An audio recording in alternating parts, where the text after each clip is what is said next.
Benvenuti e ben ritrovati appassionati atletica. Oggi facciamo un video un po' più sciallo del solito, ma che mi sono divertito tantissimo a scrivere. Ogni tanto studiando l'atletica mi capita di imbattermi in scuse ridicole o divertenti per quanto riguarda gli atleti beccati a doparsi e ho voluto quindi un po' metterle insieme e farci un video perché almeno possiamo godere tutti insieme di queste perle bellissime dette dagli atleti. Però adesso iniziamo subito.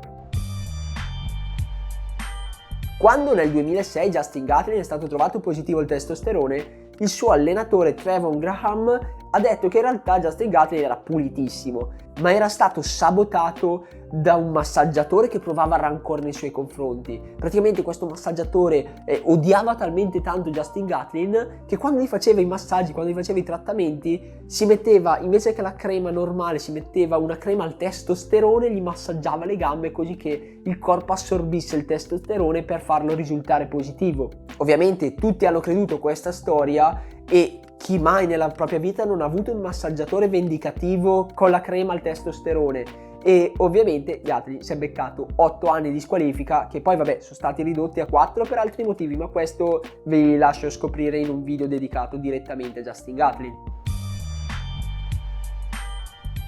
Rimanendo a tema di atleti di cui ho già parlato, parliamo di Ben Johnson, che è stato trovato positivo alle Olimpiadi del 1988. Appena uscita la notizia, Ben Johnson si dichiara immediatamente innocente, dicendo che in realtà era stato qualcuno a versargli delle sostanze dopanti nella sua bibita al ginseng, appena prima di fare il controllo antidoping. Probabilmente sarà stato qualche ninja del doping, perché nessuno ha mai visto questo misterioso figuro versare qualcosa nella sua bibita. E come vedremo in questo video, i ninja del doping colpiranno molto spesso. Poi vabbè, Ben Johnson dopo un po' di tempo ha ammesso di essersi dopato.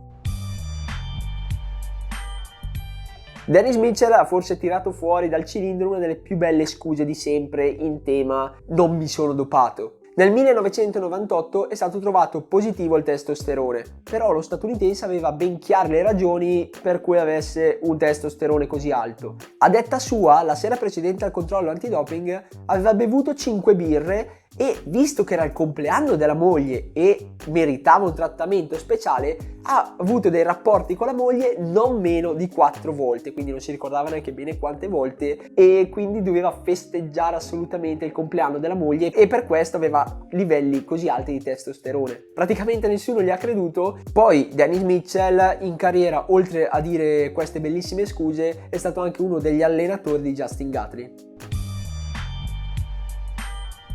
Javier Sotomayor, ovvero il detentore del record mondiale di salto in alto con 2,45 m, nel 1999 è stato trovato positivo alla cocaina. Però non è stato lui direttamente a difendersi, ma è stato il presidente di Cuba, Fidel Castro, a difenderlo. Fidel Castro ha detto in diretta nazionale che in realtà Sotomayor era stato sabotato da agenti del crimine della controrivoluzione, cioè i ninja del doping, per dirla semplice, e quindi piuttosto che ammettersi di essersi fatto qualche tiro di coca, ci si era inventati un complotto ai danni di un'intera nazione.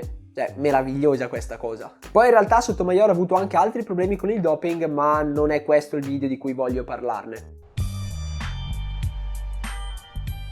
Facciamo un salto in Europa con il tedesco Dieter Baumann, un fondista degli anni 80, anni 90 all'incirca. Lui nel 1999 è stato trovato positivo al nandrolone, ovvero uno steroide, e ovviamente anche lui ha detto subito io sono innocente. E ovviamente c'entrano anche i ninja del doping, però lui è stato molto fantasioso perché a detta sua i nostri cari ninja del doping gli cambiavano il dentifricio, praticamente prendevano i suoi tubetti di dentifricio e gli aggiungevano enormi quantità di steroidi così che lui si lavasse i denti al gusto di steroidi. Cioè, questa qua è meravigliosa, l'ho adorata come scusa. Rimaniamo in Europa, ma spostiamoci leggermente, andiamo in Francia con la fondista Fatima Yvelin. State ben attenti perché questa è pura poesia. Lei stava correndo la mezza maratona e pioveva fortissimo quel giorno, ma non molto distante qualche misterioso ninja del doping aveva lasciato dei farmaci con dentro delle sostanze dopanti e le aveva lasciate praticamente all'aria aperta. Quindi le sostanze dopanti si sono riversate in strada, portate dalla pioggia. Lei, correndoci sopra, ha fatto sì che le sue scarpe si inzuppassero di queste sostanze dopanti, ma visto che c'era veramente tanta pioggia, gli schizzi dalle scarpe sono andati sui suoi pantaloni, che si sono imbevuti enormemente di sostanze dopanti, e poi il suo corpo ha assorbito come se fosse SpongeBob tutte le sostanze dopanti, ed è per questo che è risultata positiva. Non perché fosse piena come una farmacia, ma perché ha assorbito misteriosamente delle sostanze dopanti dall'acqua. Probabilmente neanche sua mamma ha creduto a una scusa del genere, però sinceramente io apprezzo la fantasia con la quale ha inventato questa scusa. Sean Barber, atleta canadese, nel 2016 è stato trovato positivo alla cocaina. Lui si dichiara subito innocente e dice: "Oh raga, non è colpa mia. Poco prima delle gare ho cercato una donna su un sito di incontri, però vi giuro che ho richiesto una professionista senza uso di droghe. Però questa tizia che avevo trovato mi ha fregato perché in realtà lei si faceva di cocaina e me l'ha passata durante i nostri rapporti." Il bello arriva dopo queste dichiarazioni, perché si è scoperto che era tutto vero. Chi ha fatto l'indagine antidoping è andato a risalire nella cronologia di Sean Barber e ha visto che effettivamente lui aveva richiesto una donna con queste caratteristiche, e si è scoperto che effettivamente non è stata colpa sua il fatto di essere trovato positivo alla cocaina. Quindi non è stato squalificato perché veramente non era colpa sua, però comunque, dato che aveva assunto sostanze dopanti, gli era stato tolto il titolo che aveva appena vinto come campione nazionale nel salto con l'asta.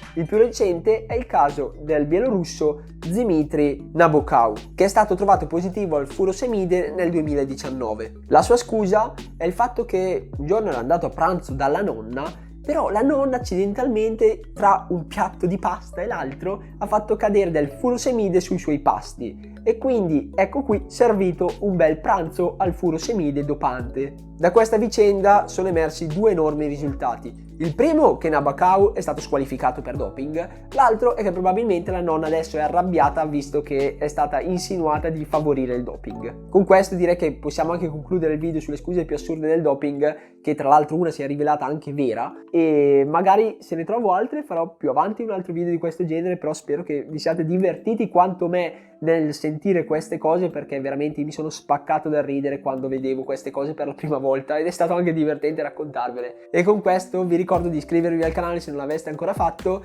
e seguire sui social, soprattutto Instagram, Pillole di Atletica, perché là pubblico sempre cose nuove. E con questo non mi resta che augurarvi buon divertimento agli allenamenti e buona fortuna alle gare. Ci vediamo o al prossimo video oppure ci vediamo direttamente in gara, chi lo sa. Ciao ragazzi, ciao ciao!